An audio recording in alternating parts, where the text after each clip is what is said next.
हमें 2:30 बजे के करीब जो है एक बुलेट्स की आवाज़ आई, बुलेट्स चलने की। तो मैंने देखा है कि यहाँ पर बाकायदा चीखों पुकार के में आवाज़ आ रही है और वो शाहिद जट नामी शख्स जो है यहाँ पर असला लेके खड़ा हुआ है। बिल्कुल दरवाजे के सेंटर में यहाँ पे एक होल किया गया है, इसको तोड़ता है, यहीं से उसने बाकायदा तौर पे वेपन अंदर डाल के जो है वो उसने फायर किया। 3 से 4 घंटे तक उन बच्चों की डेड बॉडी जो है वो अंदर ही पड़ी रही है, साथ उधर आयशा बीबी की। बच्ची यही कह रही थी अंकल छोड़ दो, माफ़ कर दो। वो तो आगे से ये कह रहा था कि गलत बंदे के साथ ना पंगा लिया है। पहले उसने आंटी को मारा, बाद में उसने बच्चों को मार दिए। मुसलसल वो फायरिंग करी जा रहा था और बोली जा रहा था बुलाओ जिसको बुलाना है, मैं आ गया हूँ। लेकिन जब तक पुलिस आई थी तब तक वो अपना काम कर चुका था।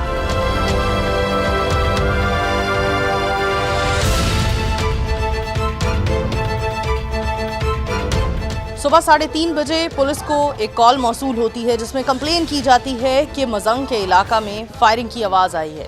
जब पुलिस मौका पर पहुंचती है तो पता चलता है कि मर्डर करने वाला अपनी जान ले चुका है और जिनका मर्डर किया गया है उसमें एक खातून और उस खातून के 2 बच्चे मर्डर हो चुके हैं, जबकि 2 बच्चियाँ शदीद ज़ख्मी हैं।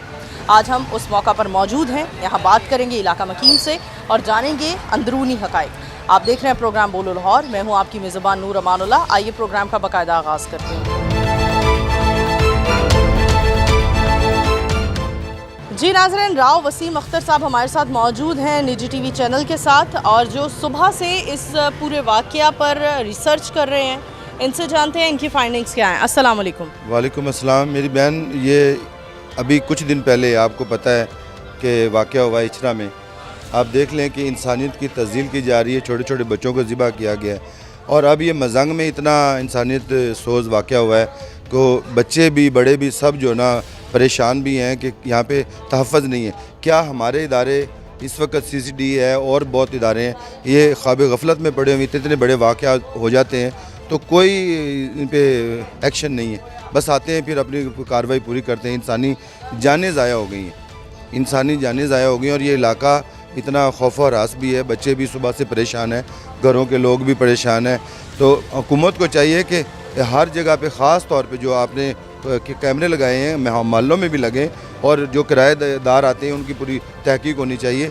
ये बहुत नाखुशगवार वाक़या हुआ है जो कि इसकी हमारे पाकिस्तान में कोई भी इदारा इसको पूरा नहीं कर सकता। बहुत शुक्रिया, thank you so much sir.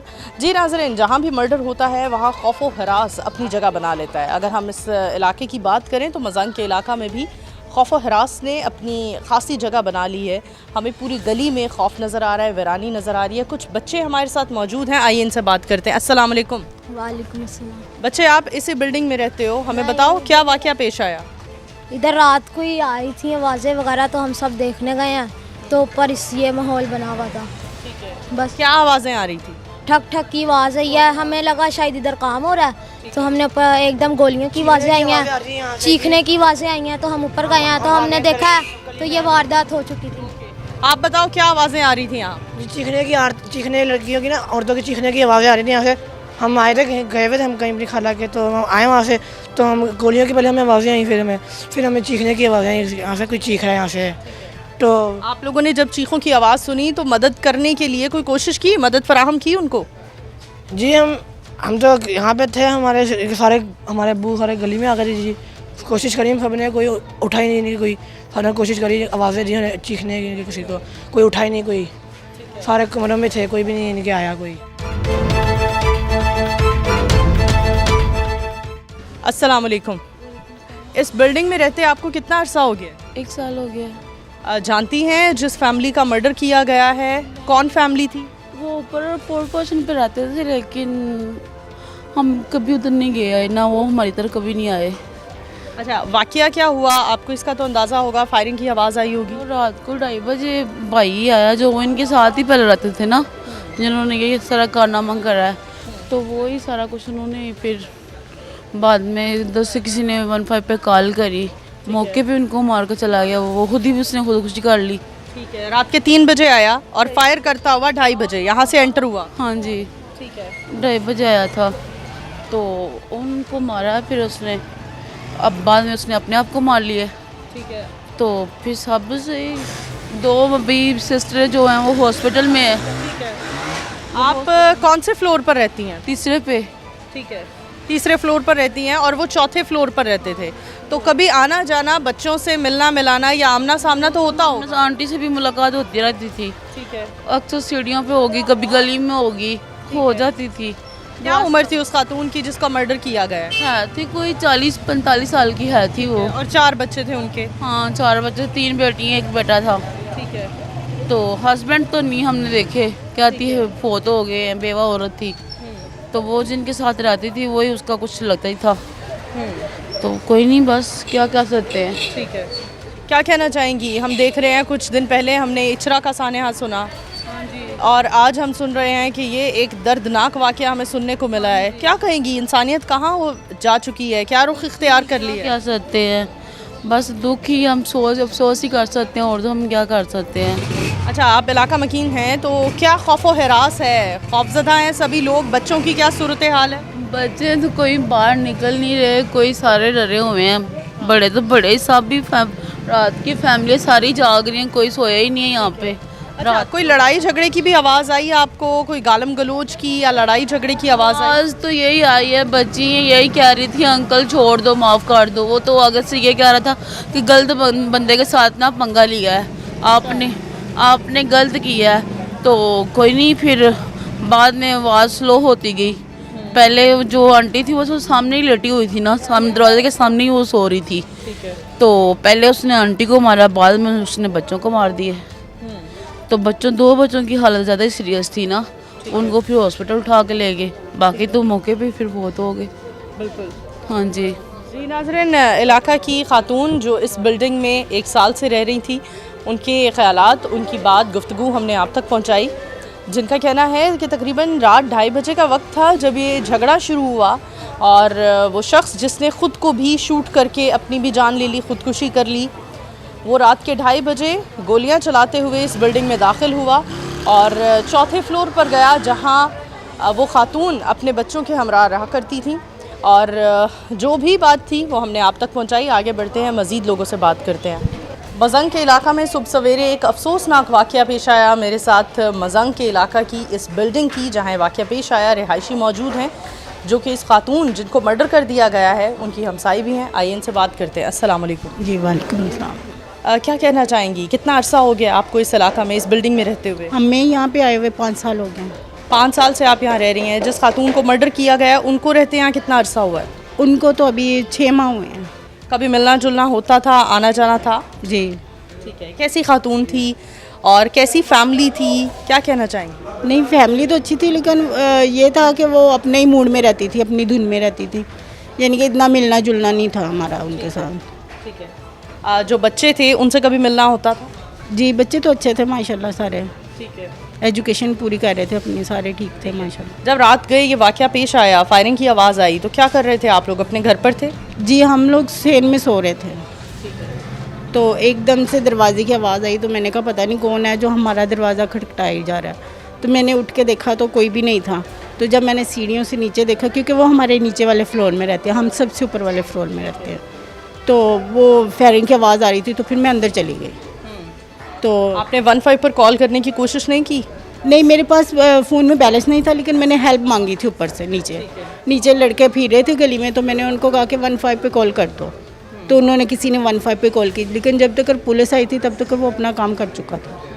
उस इंसान ने ना सिर्फ बच्चों को और उस खातून का मर्डर किया बल्कि अपनी भी जान ले ली। क्या कहना चाहेंगी, ये क्या अमल है, अपनी जान ले लेना? किस पछतावे में, किस तकलीफ़ में, किस अजियत में, या कौन सी ये गुस्से की कौन सी कैफियत थी जिसमें आकर उसने अपनी जान भी ले ली? बुरी बात है, ऐसे उनकी तो जान उसने ली ही ली, लेकिन अपनी जान भी ले ली साथ ही। तो ये बच्चों को बहुत बुरे तरीके से मारा। बच्चों को नहीं मारना चाहिए था, ठीक है, उसकी मदर के साथ उसका जो भी था मसला, बच्चों को नहीं मारना चाहिए था। इस पूरे झगड़े में कोई बात सुनाई दी आपको? कोई बार बार वो एक जुमला दोहरा रहा हो या कोई बात कह रहा हो, गिला शिकायत, गुस्से की वजह समझ आई क्या थी? नहीं, बस वो यही कह रहा था बुलाओ, अब जिसको बुलाना है मैं आ गया हूँ, बस यही बार बार वो जुमला बोल रहा था और मारी जा रहा था। क्योंकि उनकी जो खिड़की है ना, उनकी आवाज़ जो है ना खिड़की से हमारे सेन तक जाती है ऊपर, तो इस वजह से वो बस सेन से आवाज़ आ रही थी, क्योंकि मैं और मेरा बेटा उधर ही खड़े हुए थे। मुसलसल वो फायरिंग करी जा रहा था और बोली जा रहा था बुलाओ जिसको बुलाना है, अब मैं आ गया हूँ। जी व्यूवर्स, इस वक्त हम क्राइम सीन पर मौजूद हैं और अफसोस की बात यह है कि क्राइम सीन को बिल्कुल खुला छोड़ दिया गया है। मोहल्ले के बच्चे, बिल्डिंग के बच्चे यहाँ पर खुलेआम आ रहे हैं, इसे कर्डन ऑफ नहीं किया गया। हमारे साथ इर्तज़ा भट्ट मौजूद हैं, जिन्हें हम सोशल मीडिया पर अक्सर of and on different stories बड़ी ज़बरदस्त अंदाज में हमारे सामने लेकर आते हैं। इर्तज़ा, क्या कहना चाहोगे इस सारी स्टोरी की? क्या फाइंडिंग्स हैं, क्या हकीकत है, क्या बताओगे? अच्छा मैम, मैं पिछले तकरीबन 2 घंटों से यहाँ मौजूद हूँ और मेरी कोशिश होती है कि हर हासो आम से बड़ी एक बीनी से पूछा जाए कि क्या मामला हुआ, क्या नहीं हुआ। तो यहाँ पे कुछ बच्चों, अच्छा मुझे यहाँ पे एक हैपनिंग इस चीज़ की है कि यहाँ पे बच्चों को ज़्यादा पता है, क्योंकि शायद वो उस टाइम जाग रहे होंगे। बच्चों ने बताया कि हमें 2:30 बजे के करीब जो है एक बुलेट्स की आवाज़ आई, बुलेट्स चलने की। एक बच्चा यहाँ पर मौजूद है, कैमरे के सामने नहीं, वो आना चाह रहा था। जब मैं ऊपर आया हूँ तो मैंने देखा है कि यहाँ पर बाकायदा चीखो पुकार के में आवाज़ आ रही है और वो शाहिद जट नामी शख्स जो है यहाँ पर असला लेके खड़ा हुआ है। कहता हम लोग डर के वापस नीचे भाग गए और उसके बाद बाकायदा रेस्क्यू की जो गाड़ी हैं, सुनने में आया कि सुबह 5-6 बजे यहाँ पर पहुँची हैं। वो 3 से 4 घंटे तक उन बच्चों की डेड बॉडी जो है वो अंदर ही पड़ी रही है, साथ उधर आयशा बीबी की। अब बातें हैं, कहानी शुरू कहाँ से हुई। ये आयशा चूँकि बेवा थी, ठीक है, तो वो मुख्तलिफ जगहों पे रहती थी रेंट के ऊपर। 2.5 साल पहले उसकी शाहिद जट से सलाम दुआ होती है। वो एक प्रॉपर्टी डीलर का उसका काम है और मजंग पुलिस स्टेशन के बिल्कुल साथ ही उसने अपना प्रॉपर्टी ऑफिस बनाया हुआ है। वहाँ से कहानी होती है, वो उसे ये 2 कमरे जो है किराए पे देता है। आयशा बीबी यहाँ पे आती है। ये अगर आपको कमरा दिखाऊं, यहाँ पर वो अपने ब्यूटी पार्लर का काम करती है। जो गली मोहल्लों की खवातीन यहाँ पर आती हैं उसके पास, उन्हें उनसे चला कर अपना रिज़्क़ चलाती थी। और यहाँ पे वो अपनी 3 बेटियों और 1 बेटे के साथ यहाँ पर मुकीम थी। जो हमें यहाँ पे लोगों ने बताया, उन्होंने बताया कि वो शाहिद जट का उसके घर में आना जाना ऐसा था जैसे एक फैमिली मेम्बर की तरह वो आ रहा है। फिर रात को 3 बजे भी आया है तो उसने टक टक दरवाज़ा खोला है तो वो बैठ गया। अब ये नेगेटिव रिलेशन थे या पॉजिटिव रिलेशन थे, वो अल्लाह बेहतर जानता है या आयशा बीबी जानती है, ठीक है। अब क्राइम सीन वाले दिन आते हैं, क्राइम डे पे आते हैं। उस दिन क्या हुआ, तकरीबन बता रहे हैं कि लोग यहाँ पे कि 1:30 से 2 बजे के करीब शाहिद जट ऊपर आता है और बाकायदा ज़ोर ज़ोर से दरवाज़ा पीटता है वो, ठीक है। दरवाज़ा नहीं खुलता। उसके बाद ये अगर आप ये देखें यहाँ पे कि बिल्कुल दरवाजे के सेंटर में यहाँ पे एक होल किया गया है, इसको तोड़ता है और शायद यहीं से उसने बाकायदा तौर पर वेपन अंदर डाल के जो है वो उसने फायर किया। आयशा को फायर लगता है, उसकी बेटी को लगता है और उसके एक बेटे को लगता है। लगता 2 बच्चियों को और भी है, लेकिन अभी तक वो ठीक है और म्यों अस्पताल में है। अब इनकी लड़ाई कहाँ से हुई, अहम सवाल ये है कि 2.5 साल एक बंदा रिलेशन में था, दोस्त था, जो भी था। अब ये जो शाहिद जट था, ये आयशा की बड़ी बेटी का रिश्ता मांग रहा था, जिसकी उम्र 21 साल थी, जो इस दुनिया में नहीं रही अब आयशा तो बेहतर जानती थी ना कि इसका मेरे साथ क्या रिलेशन है। अब मेरी बेटी के साथ भी वही रिलेशन रखना चाह रहा है। तो आयशा ने इसको शटअप कॉल दी कि ये मुमकिन नहीं है। एक तो तुम्हारी उम्र बहुत ज़्यादा है, ठीक है, और दूसरा जो है मैं अपनी बेटी तुम्हारे साथ तो बिल्कुल नहीं करूँगी। मैं तुम्हें अच्छे तरीके से जानती हूँ, तुम मेरे किरदार के बारे में अच्छे तरीके से जानती हो। तो यही चीज़ का रंज और गुस्सा शाहिद जट के जहन में था। उसने बाकायदा इस वाक़े के बाद सुनने में ये भी आ रहा है, जो यहाँ पे इलाका में इनकी दोस्ती भी दोबारा हो गई थी, ठीक। लेकिन उस दिन उसने शायद वो अब ड्रग एडिक्ट था, कुछ उसने नशा किया हुआ था, क्या था, और बताओ उसने यहाँ पे आया, दरवाज़ा पीटा, आयशा बीबी बाहर नहीं आई और उसके बाद ये सारी हैपनिंग हो गई है।